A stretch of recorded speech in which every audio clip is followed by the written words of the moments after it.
Hello, and welcome to a special installment of UniverCities Cities Exchange, developed as an expanded part of Systems Extension and Engagement Week, and its theme of all things food. Food is at the heart of our social, cultural, economic, and environmental well-being. How we produce and consume food intersects with every pressing local and global challenge we face. UniverCities Exchange is an award-winning collaborative project between UMKC and UMSL that gathers community leadership alongside academic expertise to discuss problems and possible solutions to issues affecting the Kansas City and St. Louis metro areas. I'm Steve Kraske. I'm host of Public Radio's Up to Date here at KCUR, Kansas City. I'm also a journalism professor here at UMKC. Today, we've gathered some of the leading voices in the urban agricultural industry of Kansas City and St. Louis to continue a conversation we started in October. Last fall, we discussed the prevalence of food deserts in Missouri's urban centers.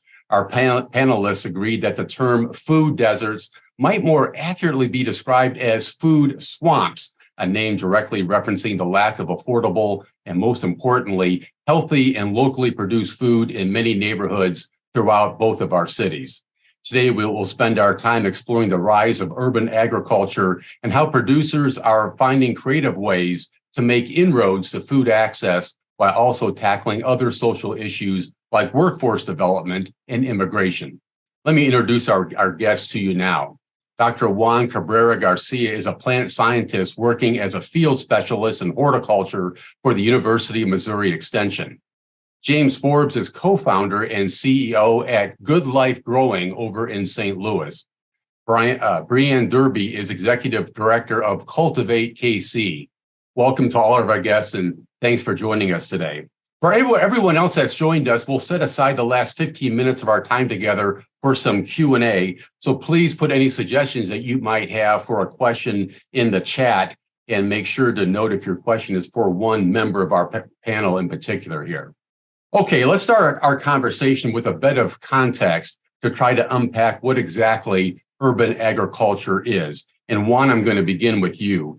Can you help us paint the picture here? Are we, talking just about things like local community gardens in a few neighborhoods, or is there a whole lot more to it than just that?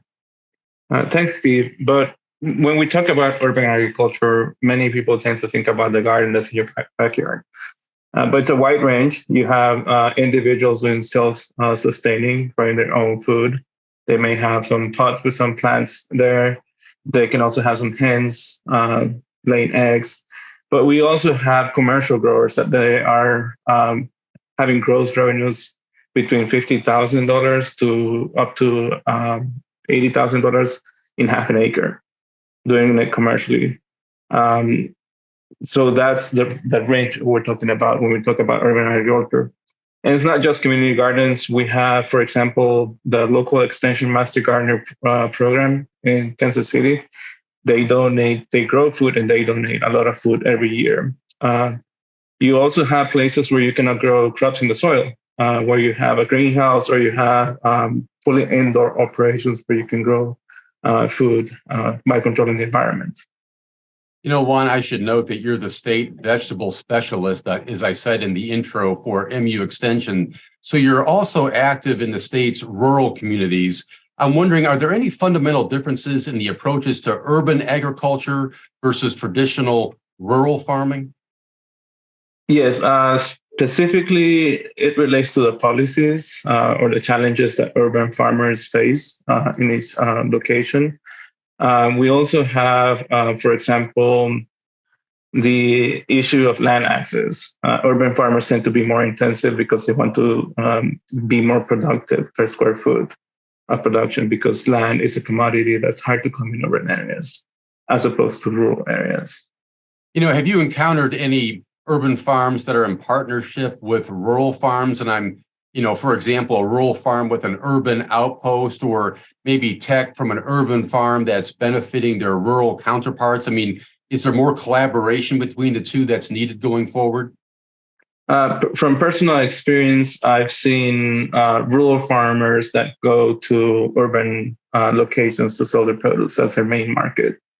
I haven't seen it go the other way from my personal experience.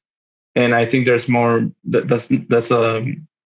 I don't think that's a problem. I think that's a challenge. There's an opportunity that we can look more into details You with think it research. needs to? Yeah. Yeah.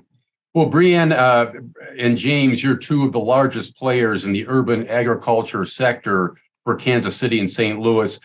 James, let me start with you. Let's hear a little bit about the programs that you're running right now and what you're doing there in St. Louis.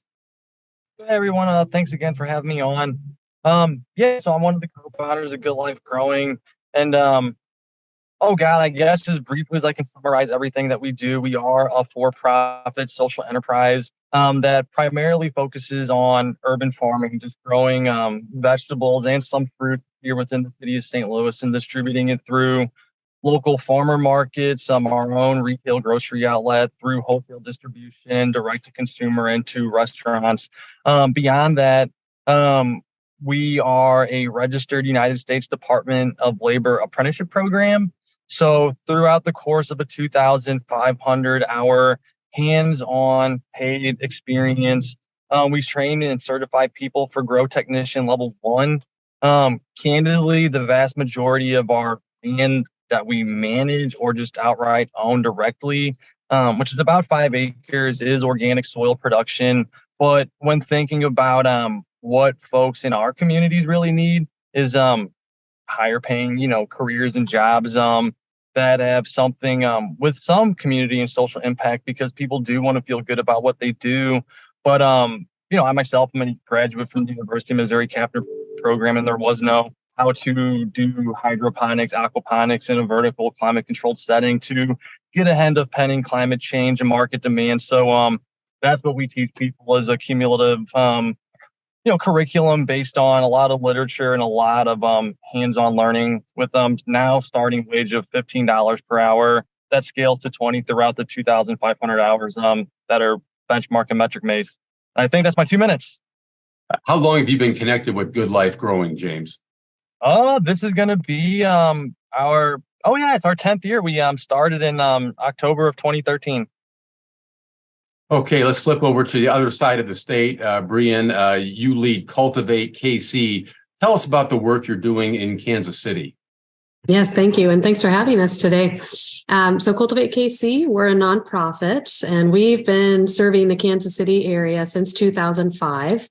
Our mission is to grow food, farms, and community. And we really focus a lot of our effort on direct support and assistance for urban farmers, but also how can we increase food access for all residents throughout our metro area, which is quite large.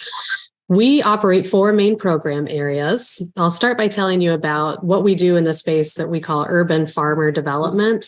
And as a catch-all, I say we will provide anything that would make an urban farmer successful in their enterprise, which has that trickle-down effect of more local food available in our town. But some of the more specific things that fall under that category would be technical assistance. So a farmer calls and they need help either writing a grant to get more funding or have a question about their growing system that we might be able to answer directly or pair them with someone who would. We also provide education and networking geared specifically for that urban farmer audience. We organize bulk orders. So if there's something that is available outside of our area, and if we can bring the price down for farmers by bringing a semi-load of it, and then we're responsible for getting it to farmers, we will do that. We also operate a small mini grants program where we can give out grants to farmers to help improve their food security or their efficiency on farm. And then lastly, in that category, we do a fair amount of policy and advocacy work, and that looks like the local, state, and federal level. One of our longest standing programs that is also directly geared towards farmers is an incubator, business incubator and farmer training program for refugees. I'll mention more about that later. Moving over to the food access category, we are part of the collaborative that brings the Double Up Food Bucks program, and that is now a fully by-state program. So you have probably seen it in St. Louis and Columbia, and certainly in Kansas City. And for any person who's receiving federal food assistance through the SNAP program, they're getting their EBT card. If you go to a participating farmer's market or grocery store in your community, you can get the amount you're taking out and the amount you're using on your card doubled dollar for dollar up to $25 per visit. So our organization coordinates that program with the farmers markets in Kansas City. But like I said, you will see that in Kansas City, Columbia, and all throughout both Kansas and Missouri. And if speaking just from the Kansas City market perspective, we see anywhere from $120,000 to $150,000 in usage of that program each year. Huge win for the consumer, but we also see it as farmer support because now we are opening this new audience to farmers at farmers markets, and they have funds that can only be spent on those healthy, local, fresh produce products that they're making. Lastly, we do a lot with public education, and this is more of the consumer education. We do have an education and training farm, demonstration farm located in the Midtown area of Kansas City. At that site, we get the opportunity to interact with a lot of volunteers and a lot of school groups, and we try to keep the events focused on farming, urban farming, food access, what does farming look like in light of climate change. But we try to keep it fun and light as well. So we do a lot of happy hours and other fun events on the farm. I was going to say that's an interesting juxtaposition of terms, farming in Midtown Kansas City, Brian. You don't normally think of those two things going together, but you're doing it. We're lucky to have an acre site right here in the heart of Kansas City. How long have you been connected with Cultivate KC? I have been with Cultivate since January of 2021. Well, let me ask this next question to both Brian and James. James, I'll start with you here. In October, this group looked closely at the problem of food deserts. And I'm wondering, are urban agriculture initiatives like yours the answer to specific communities struggling with access to resources, food resources like that, James? Oh boy. I guess given that question, like a little bit of time to digest a little bit more, just to be realistic. Yes and no. Candidly, myself and the co-founders of Good Life Growing cannot claim that we live directly within these communities. So at our best, we're a production outlet. We're, someone that can provide the product. We're someone that can show other people how to do it. But when getting to the root of a lot of the issues going on in what are, food deserts, or if you want to call them, food swamps, communities that are heavily infiltrated with, a lot of healthy, unprocessed, cancer-causing, foods that plague low-income communities. The people that really do have the highest, chance of making a difference are people that come from within the communities, folks that live throughout, what is North St. Louis, North County, Missouri. They can listen and like to a lot of the stuff that I do. But when you get into the granular level of why are people making these decisions to purchase, quicker, artificially flavored, unhealthy foods, it's no one's really explained the difference between holistic nutrition and the ramification that it has on health. And I'm not really an educator. I really am like someone that can show someone how to grow something, and I can, inform them about reasons why they should make, other decisions with their purchasing power. But whether or not the message gets received, I would say, going on 10 years of doing this, that, we're a part of a solution, but it would really be a lot of folks that come from these communities, that are of these communities actively getting access to a lot of the resources and just straight up capital that we've gotten to be able to do this in a for-profit fashion. If you would have asked me 5 years ago when I was younger and a little bit more naive, I would have said, yeah, for sure, we're awesome. We're like the best thing ever. But then it's, why is so much of our product that sustains payroll and overhead going to 4- and 5-star restaurants? And we're really relying on community-driven partnerships just to even get in front of people to give stuff away. So that wasn't really, I don't think, a direct answer, but that's as honest as I could be without, saying something that wasn't accurate. But that's how I feel about it. We're a part, but definitely not the answer. I was going to say, so you haven't solved the food desert problem, maybe you're saying there's potential there to cut into it pretty deeply. Oh, absolutely. I mean, I've literally lived through this. For the last 5 years, Good Life Growing is owned and operated a locally sourced, like natural food driven grocery store right in the heart of North St. Louis in a heavily trafficked thoroughfare. I think we're almost the case study of what happens when that crucial community education isn't there. There's a main road that would have cut through, where this location is. There's a Family Dollar on one corner and then a full service gas station that sells, fried food right there. If you were to be willing to go a couple of blocks, like literally 2 blocks off of the main thoroughfare into a very nice secured parking lot to spend just a little bit more for a little less, but way better for you food, would you do it? And overwhelmingly, you would see the parking lots for the dollar store crammed to the gills. You would see people walking in and out with the styrofoam containers of the fried food. And you would see the few folks, the 100 or so regulars that we have, on our roster that just like, I'm going to eat this. I keep telling all these people that they should eat this way. They should do this. They should do that. But no one wants to listen to me. And I'm not the person that's going to be able to just stand on the corner waving a sign that says, hey, come try these vegetables and this, like pasture-raised grass-fed beef that's going to cost like $20 for a pound when someone's going to sell you a fried T-bone right there for $8 plus sides plus a soda. So, I mean, it really is, the dollars are there. People spend their money. They spend their, however they access food, they will.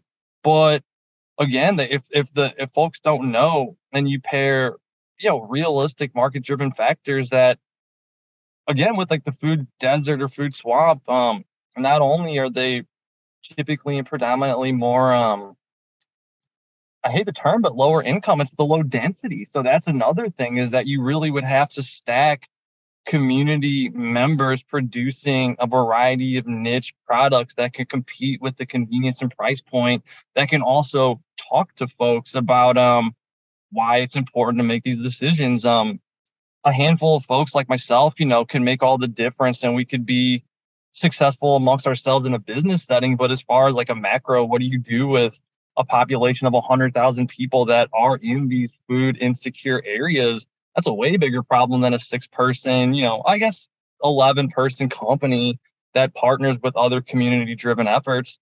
I'll stop talking. I went over time again. Brian, I'm just wondering, this dilemma that James just outlined, what's the answer to it? What's the answer to getting people to think about and spend more money on healthy food rather than on the fried food that James was just describing to us? I think it really comes down to empowerment. And anytime we get a question about food deserts or food swamps, I feel compelled to push back a little bit on that terminology. As someone with a background in biology and horticulture, we like to point out that those are both naturally occurring, thriving ecosystems. And what we see when we look at this problem of food access and disparity is probably better described by the term food apartheid. That's starting to gain more traction, and you'll see that. And what we mean by that term again, Bree, I missed it. Food apartheid. Food apartheid. Yeah, Mm-hmm. Gotcha. Yeah. And we like that term, or the folks who are in this space prefer that term, because it really gets to the root of the issue that what we see in food access was by design. It has been built. This is a system that we're living in. And in Kansas City, and I would imagine it's similar in St. Louis and other urban areas throughout our region, that this is no different than what we see with access to housing, access to jobs, access to healthcare. And so in all of those sectors, and food included, and this is where we like to spend more of our time and put our effort, is on that empowerment. So urban agriculture, in that sense, it is a means of growing food for yourself and your family, your community, however you define that. It is a means of economic employment. It can be revitalization for a neighborhood. And is it going to, it's not the panacea that will eliminate food access issues in low resource communities, but I think it's part of the conversation, and it goes to that heart of how do we give people what they need. I think James hit on it perfectly. Like it's about access, and it's about allowing people to have the resources they need to make the decision to change their food access choices. Juan, while we're on this topic, any thoughts you have about how to get across this barrier of encouraging people to think about more healthy options than not? So we as researchers in education, we tend to be narrow focused, and sometimes we need help from some other areas. And I think this is an area where we need like the help from social scientists to understand what the culture is from the consumer and from the farmer. If you think about the concept of sustainability, there's three main components of sustainability. First, it has to be an enterprise that's going to be profitable for the farmer. And unfortunately, in the definition, it is profitable. It's going to leave, farmers are going to choose to sell to the highest bidder. It's going to be price out many people out of access to healthy food. And then the second component has to be good for the environment. And the third component has to be good for the community. So if we were able to find that culture language that we need to bridge that gap between farmers and consumers, I think that's something I cannot do because I'm not a sociologist, but I think that's will be one of the ways we can address this. And I think that James's and Brianne's institutions, they may not be the answer, but it's one of the tools that we have in our tool set right now to address food insecurity. You're saying, Juan, that you need some help to answer some of these questions. I get that. Yeah. You know, James, Good Life Growing is a for-profit company, but you call yourself a social enterprise that is committed to collaboration with the local community and residents to create this vision for the future of St. Louis. Why has the focus on community involvement become such a cornerstone for the work that you're doing there in St. Louis? I guess it was really what created the foundation for Good Life Growing was the community engagement. I can give you the Reader's like digest run up to how Good Life Growing became a thing, but in a past life, I had done a lot of federal appropriations while at the White House. Getting into it, the predominant funding sources were for health and human services. And so I was able to travel around the country and see that St. Louis is very similar to most major metropolitan areas where we would always fly in to visit and award funds to agencies to direct like health and wellness and housing, anything that Department of Health and Human Services would fund, or Department of Education, Department of Justice. We would always stay in the nicer parts of town and then go into the not nice parts of town. And there would always be the compounding factors that led to poverty, but the primary one was vacancy.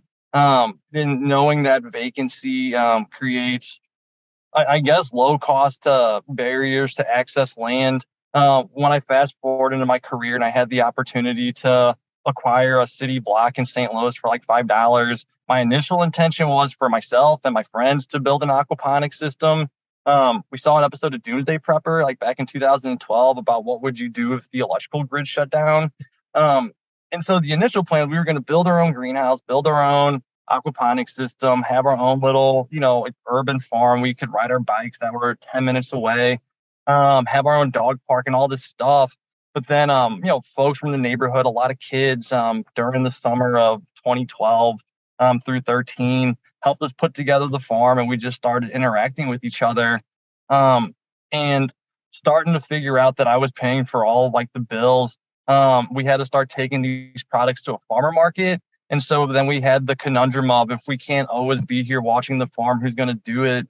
So we started just giving these young folks, cash to get into this. And they had said that they aspired to copycat the model. A couple of these folks ended up going to University of Missouri through Kapner.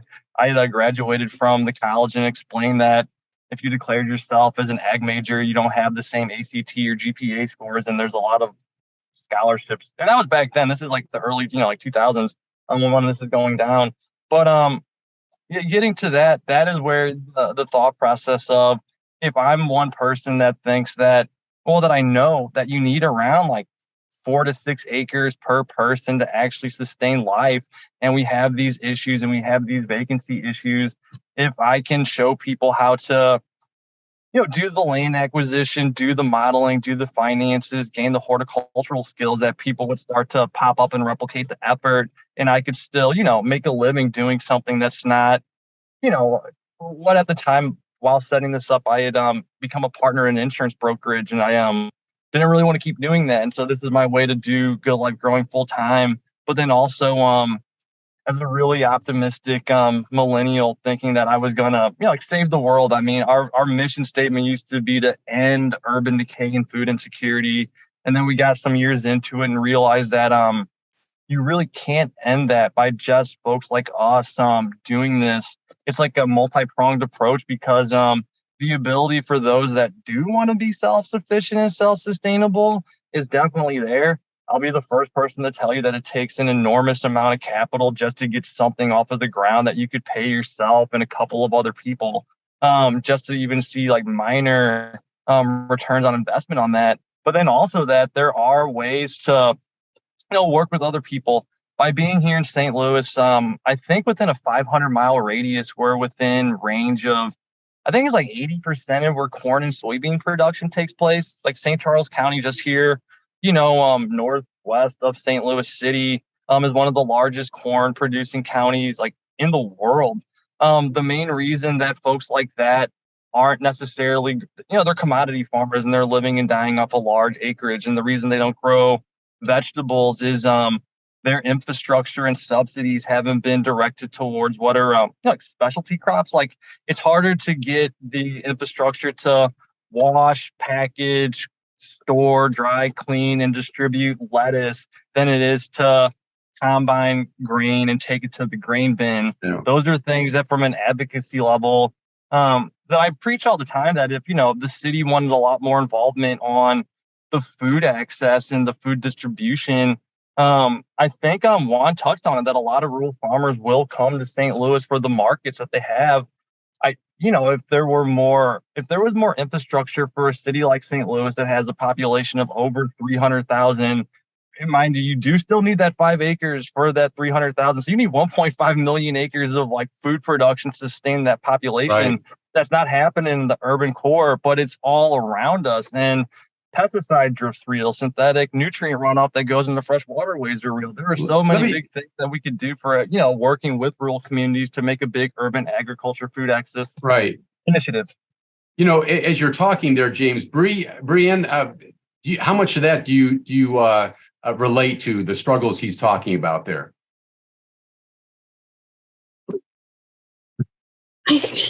I'm not sure that we have necessarily the same situation on this side of the state, but I do think that's a good synthesis of the macro of what we see throughout the United States. How is your situation different, do you think?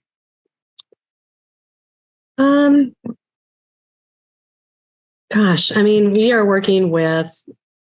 oftentimes we're working with people who have been under-resourced their entire lives before they are entering the space of farming. So it's almost this conflict. What would you say? It's kind of a multiplying factor that is happening. And I don't know if this is a good time to talk about our program, New Roots for Refugees, but I can touch on that. Sure. Okay, so I mentioned that we have a farm incubator and training program, and that is we're in our 15th season for that. And the audience for that has always intentionally been new Americans. So folks who entered our country as refugees, likely when they enter our program, they have been in our country for at least 5 years. And they had an agricultural background in their home country and are interested in pursuing that for profit now that they're in the U.S. What we partner with Catholic Charities of Northeast Kansas, and they're a group that has been providing a whole host of resources for this audience for many years. Everything from getting housing set up when you come to this country, English language acquisition, and then once someone's pursuing a business like they are in our incubator business program, Catholic Charities is supporting them with all of the business side. So a marketing plan, making sure you're keeping records, making sure you're paying taxes, things along the Right. We are helping people get their business built on about 1/8 of an acre plot at our training farm. During this time, folks are learning from us, not so much how to farm, because as I mentioned, most people come in with that knowledge, but it's more a refinement of those skills and what is going to grow best in the Kansas City market and what is going to sell to a Kansas City audience or to the local palate. We see our incoming students or incubator participants make anywhere from $3,000 to $6,000 a year. And to you and me, that doesn't sound like much, but that can have a really big impact on a household that is just getting established in this country and usually has multiple sources of income coming into the household. By the time someone finishes with our program, they often have acquired some of those English language skills. They have family members who are very involved in this business that they've been building. And we're seeing, again, just on 1/8 of an acre, we're starting to see much higher returns on what they're growing. Anywhere from 15,000 to 20,000 is kind of what we're capping out at. I want to go back to, Juan here, because I wanted to ask you about the Seed to Table collaboration that you're partnering on with the Veterans Community Project, the project now headed by Jason Kander, the former Missouri Secretary of State, former U.S. Senate candidate. Juan, what can you tell us about that? So this was an initiative by Angela Cottrell from UMKC and the Missouri Institute for Defense and Energy. And I was brought in as a collaborator in this project. And what we have over there is 3 shipping containers that we retrofitted to grow basil indoors. And in one of them, we're growing indoor mushrooms. Oh. And the purpose of that is to train veterans how to grow crops, but mostly is to show them that there's an option in agriculture if they want to pursue a career. So our main goals, we have 2 main goals. The first one is hopefully we're going to get participants that are getting interested in beginning a farming enterprise, or second, giving them the skills and the certificates required to be hired to become someone that's highly desirable by indoor ag companies or any farming enterprise. And how successful do you think it's been? It's been the first year, and let me go back to the numbers, but we've trained so far 25 veterans in our first year. Yeah. We're almost done setting up the containers, and with our basil production unit, it's a 20-foot long container, and in there we can have at any given time 1,000 plants in that space. So. Yeah.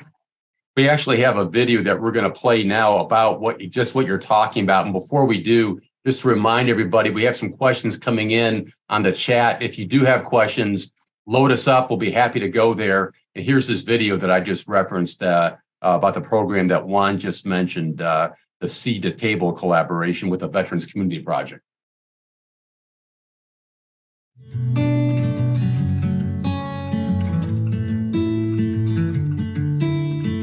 The Veterans Training Program starts with a 3-month intensive in-class training, and that includes, learning about hydroponic systems. It includes, how do we grow mushrooms? What's all involved in that? How is that different from growing basil? So we also have built in there entrepreneurship. So how do you actually transition this skill set into a potential business on your own?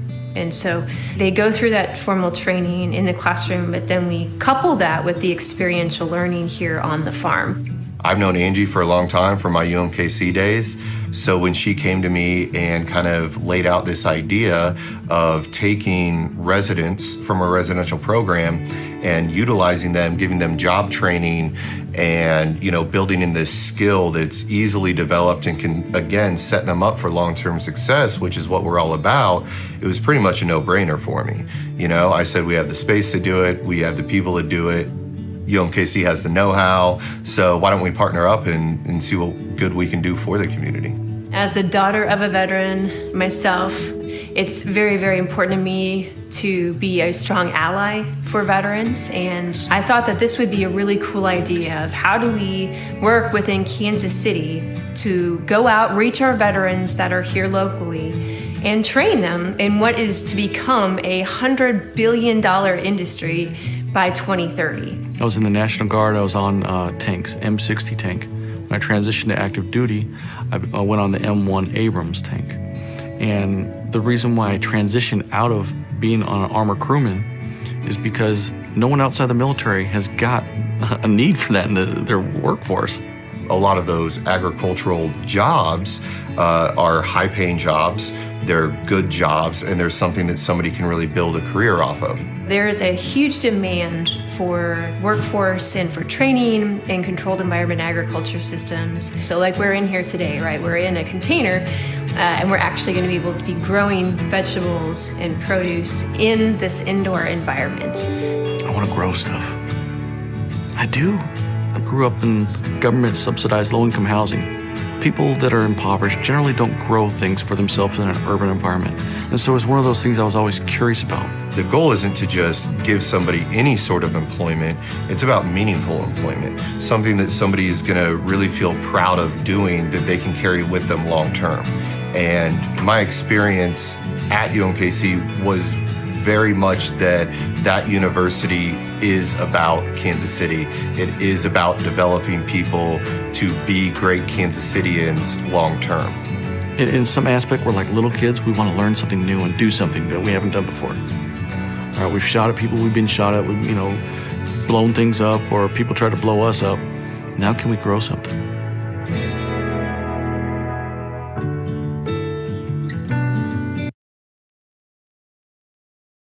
Juan, that's pretty cool. What do you think? Yeah. It's cool. This was possible with the hard work from multiple partners.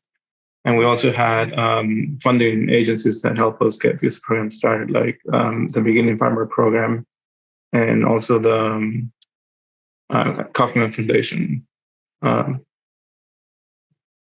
Can you see taking a program like that in other parts of cities, other groups of people who might want to do the same thing the veterans are doing?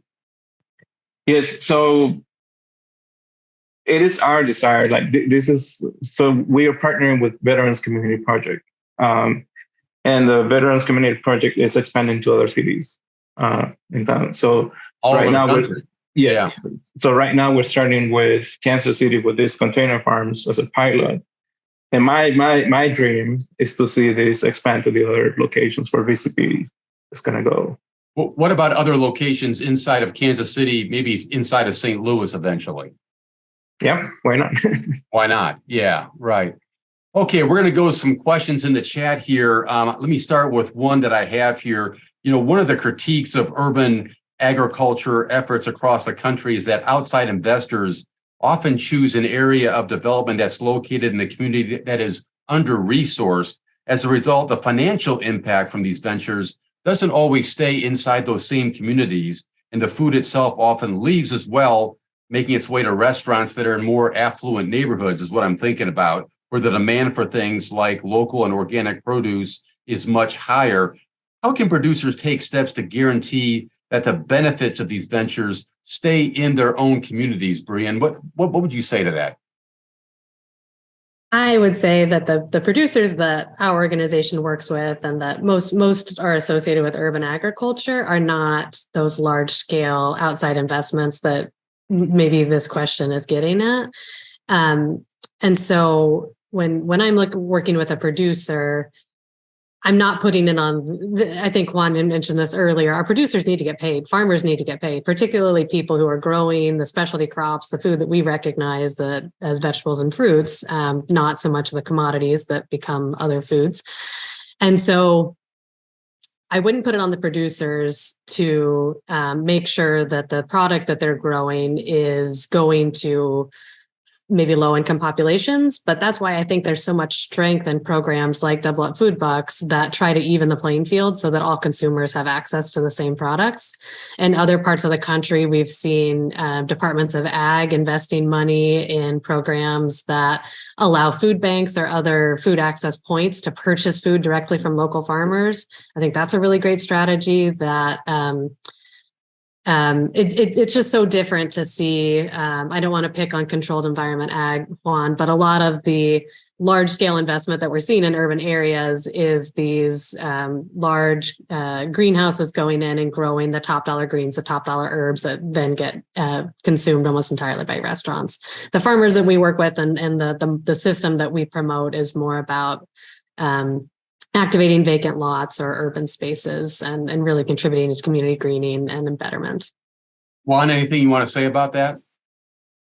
So, I mean, we want the farmers to be successful, but James mentioned something earlier about having an infrastructure that will help farmers. And I would like to say that personally, and this is my personal opinion, I would like to shift the idea or the perception of what we think about a farmer in urban areas. I think that an urban farm has to be an asset for the community. I think that the community has to understand what the value is and support the farmers. That way, there's this belonging. And it's going to take away from this becoming a farm that's a corporate farm, right? Many people, when they hear the word controlled environment agriculture, they think it's corporate farming, right? It's a plant factory. James, let me come to you here. Another question in our chat. What role does urban ag play in conversations around climate change, something that's obviously predicted to affect under-resourced urban neighborhoods a lot more than their wealthier counterparts? What role do you see playing here in the climate change crunch? Oh boy, that's a hyper complex question with a lot of ways to answer it. I'll give you 30 seconds. Okay. To Brienne's point, no, I was gonna say, but to Brienne's point, and we're, I don't know if you want to say like guilty of this or not, but I mean, like we operate a number of climate controlled facilities just directly because of climate change. The climate to sustainably produce, and I'll just say in St. Louis, I mean, depending on which way, El Nino or La Nina blows, we're 6B, 7A. So we're, right in range of like drought conditions, but more to our climate, we're seeing excessive precipitation. When we first started doing urban farming just in 2013, 14, 15, it was more predictable. The winters were pretty cold. Hoop house farming was a little bit more manageable because during the winter in St. Louis, you're traditionally, limited to how warm you can keep a space. But when we put all this effort into hoop housing and season extension and all these winter crops, just for the weather to turn to be 60 to 70 degrees and like humidify everything, mold breaks out and ruins crops, to run the for-profit business to keep the jobs that we do provide in these food desert areas, we do have to do something about that. Is it the most sustainable, climate-friendly way to do it? I mean, not necessarily. We run a lot of LED lights. It's, the least intensive draw on the grid that we can. Missouri, I think, just recently reestablished its solar program so that you actually can get the subsidies from solar. But the amount of light you need to produce food, again, year round, if you're actually trying to feed people year round at volume, I mean, is a massive input. But then I guess on the flip side about, climate change and the impact, one thing that I can say for, urban farming, on one end, the distance that a lot of food travels to get from, the California Valley or Canada or Mexico the logistics and the carbon footprint and climate impact to get it to an intermodal metro hub like St. Louis is a pretty big impact. But it's also one of those necessary evils right now because there sincerely is not enough food production anywhere nearby us to feed the people that live here, no matter what income level you're at. And that's the entire, like, every major metropolitan area. But then I guess on the flip side, we're already living through climate change and impacts right now. I mean, you can pull up NOAA or NASA climate outlook predictors, and you can look back and see that most of California and now parts of Canada and parts of Mexico that produce our food are under severe water stress conditions.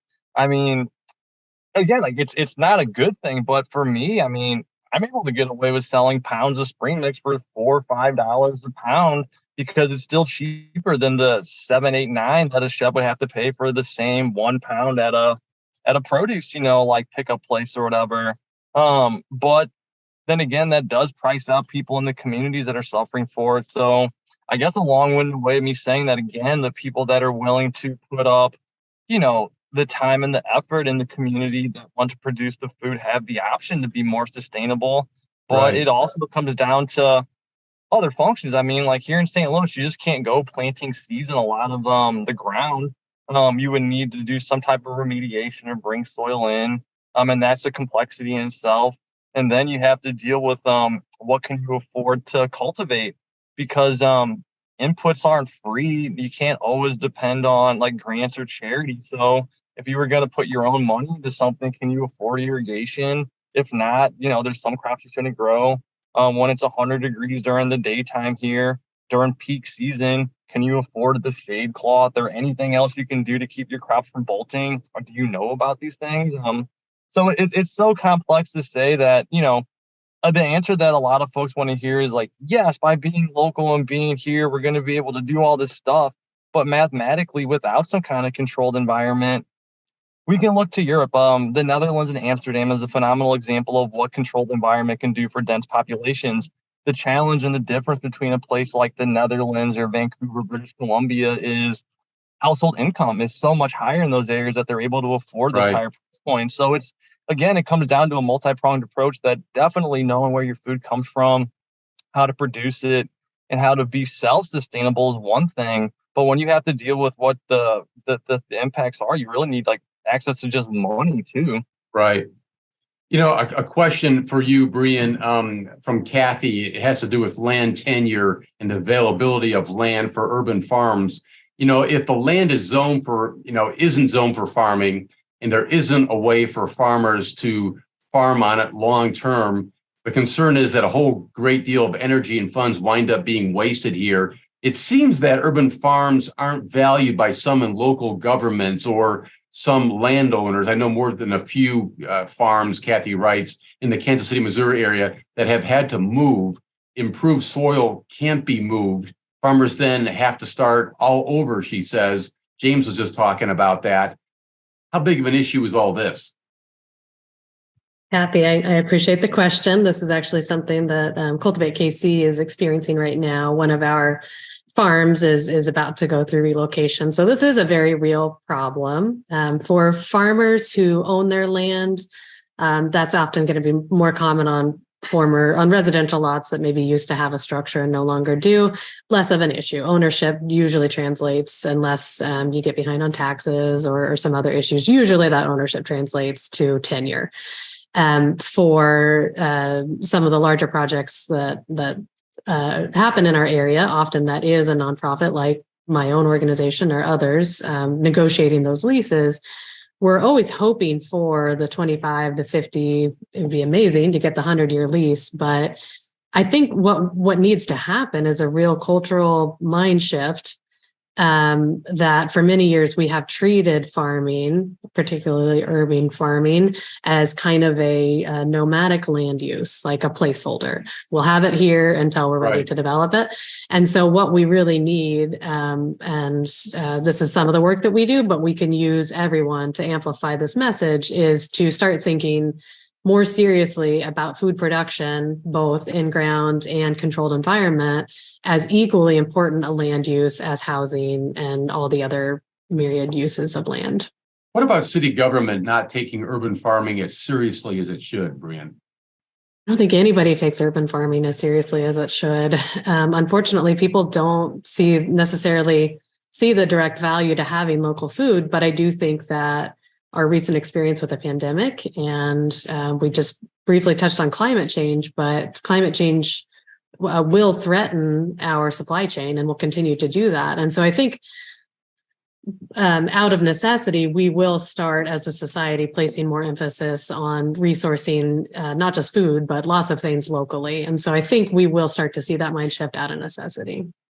James, I'm wondering about water access. Nick writes in to ask about this question as an issue, as city water is expensive to hook up on a vacant lot that winds up being converted to agriculture. What kinds of issues are you seeing with water access? I mean, in St. Louis, our situation is unique in that we have quite a bit of water infrastructure. So I can say candidly, to run just a spigot to at least set up water is around $5,000 if you get a licensed plumber to do it. So I mean, again, it just comes down to if you have $5,000 to hook up water to grow, crops that you could sell for, like small margins. I mean, there's your access. But if you have to come up with $5,000 and you don't have it, then you don't have water access. Huh. Juan, or maybe any of you, can you walk someone through with no experience in agriculture like me, this writer writes, through the basic science of things like vertical growing and warehouses and hydroponics, Juan? So like a quick explanation of what it is. Good luck. Yeah. Yeah. So in short terms, without going too much into details about it, when you see a plant growing out in the field, that plant is fighting the unpredictable weather, and that plant is fighting insect pests and diseases. What we do is that we look at the environment outside, those conditions at which the plant is at its optimum, and we try to mimic those conditions indoors and keep them constant. So those plants are always in the comfort zone. Now, that's why yields tend to be on average 10 times higher. And when I say average, there's some cases that it can be more than that, or some cases that can be a little bit lower than that. But they're higher, but it comes at a cost, right? Trying to run all the systems requires a lot of energy and electricity. And there's also all that capital investment to build these systems. But there's a place for this kind of production.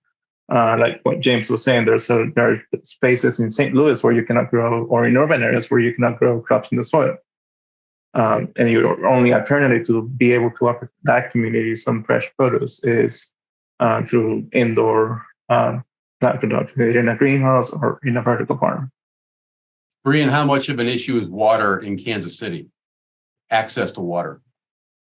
I'd say those numbers that James gave are pretty much identical. If you are able to acquire a lot, so land access is usually the first hurdle, getting water hookup is the second hurdle. And we are very lucky within Kansas City that our water department sets aside a bit of money that's managed by partially by Cultivate KC, but mostly Kansas City Community Gardens.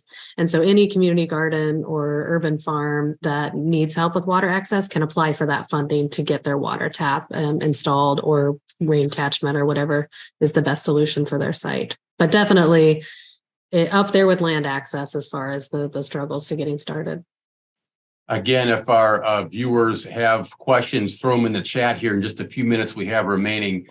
James, a question that's come up in our conversation today is the concerns about the quality of soil in urban areas and efforts for soil remediation that's often needed. What work is being done on that front, on soil remediation and use of plants to remove soil toxins to help urban farms prosper? What are you seeing on that front? Oh man, not much if I'm being sincere about it. I mean, to think about how, again, I can use St. Louis as an example. How St. Louis has 19,000 vacant lots. There's a really big story behind how urban farming is such a relatively low financial barrier to get through if you want to, buy acreage. I mean, you can get acres here in St. Louis City for like hundreds, if not thousands of dollars. Whereas if you wanted to get 1 acre of, like farmland, it's like $20,000 an acre and no one's selling it to you. But to the final remediation thing, when you think that a city of St. Louis that at one time, all those vacant lots used to have buildings on them at some point in time that were like lead, arsenic, like mercury, just gross stuff.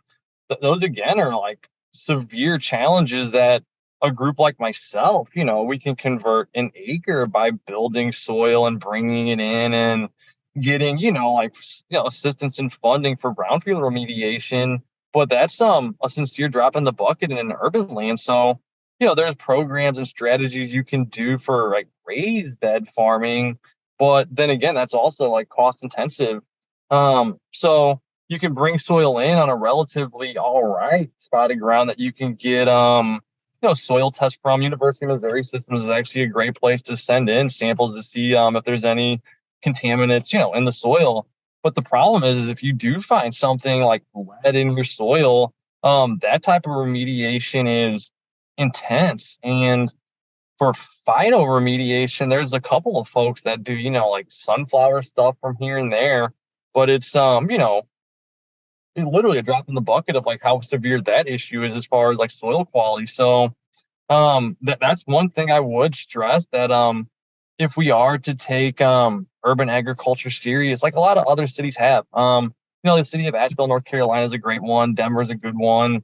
Then again, they also have that higher, per capita income to, support these investments. But for the sake of air quality and food access, for more people in St. Louis to be able to just think about, urban farming, there has to be a more mobilized, concentrated effort. And beyond just farming, I mean, if you want to do development, if you want to build a home in St. Louis, and you have to go drop like $10,000 to $100,000 in environmental surveys and remediation, probably not going to do that. You would need a lot of financial assistance to do that. And again, we've tried our hardest over the last however many years, and we have a whopping 5 acres in a single 40,000 square foot indoor farm, which puts us amongst the biggest urban farmers probably in the state. But it's still, candidly not that much. And the reason we can't go ahead. Well, Brian, what needs to happen on the soil remediation front? If you could wave a magic wand, what needs to happen? Probably more funding available to a farmer who does a test, sees that remediation needs to happen. A lot of times for someone who's either just starting out or maybe someone who's experienced and looking to expand, you get that test back and it shows heavy metals. That's kind of game over. You move on and you find a different site. But I think what James is getting at is that leaves large, vast quantities of land that will never be used. And so we do need to revitalize that. And there are tried and true strategies to do that remediation, but they're costly. So I think more funding available for people who are interested in pursuing that. Let me just ask a final question to Juan here. Is there an overarching systems design process that can be applied to urban farming? I'm thinking about what would be included here: business, financial models, agricultural crop selection, soil construction. What would you say to that? Just in about a minute we have left. The thing is that we have a diverse set of issues with urban farming. Just if you look at it from the technical aspect of growing crops, it is hard to come up with a one-size-fits-all approach. And then when you add the social lens to it, the cultural lens to it, it becomes even more diverse, more difficult.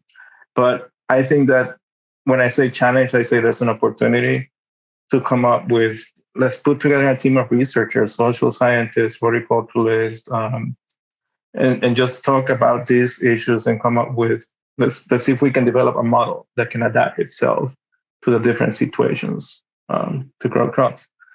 And one last thing that I just wanted to say is, like, from the policymaking perspective with regards to urban farming, I think policymakers have to change their perceptions on what they believe is an urban farm. Because I met many people when they say, like, oh, how much do you farm? Someone will say, it's just a quarter of an acre. They'll say like, oh, you're just a gardener, right? And then they do not qualify for any program because we had this perception from back in the day when these laws were created that you needed 10 acres to feed the neighborhood. Now with modern technologies, you're reducing that amount of land that you need. Like with half an acre, you can generate a lot of food. And now I'm gonna put my consumer hat.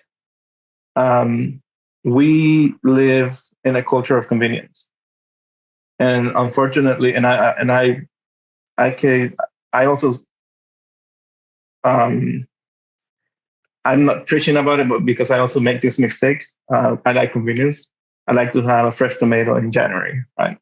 And unfortunately, fresh tomato in January has to be imported from somewhere else. But we need to change our culture of convenience and be more empathic towards our local farmers.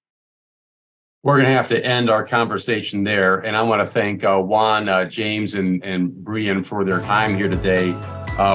Again, appreciate all their expertise in sharing it with us. Please be on the lookout for a survey following this event and keep an eye out for future conversations on other issues important to both St. Louis and Kansas City.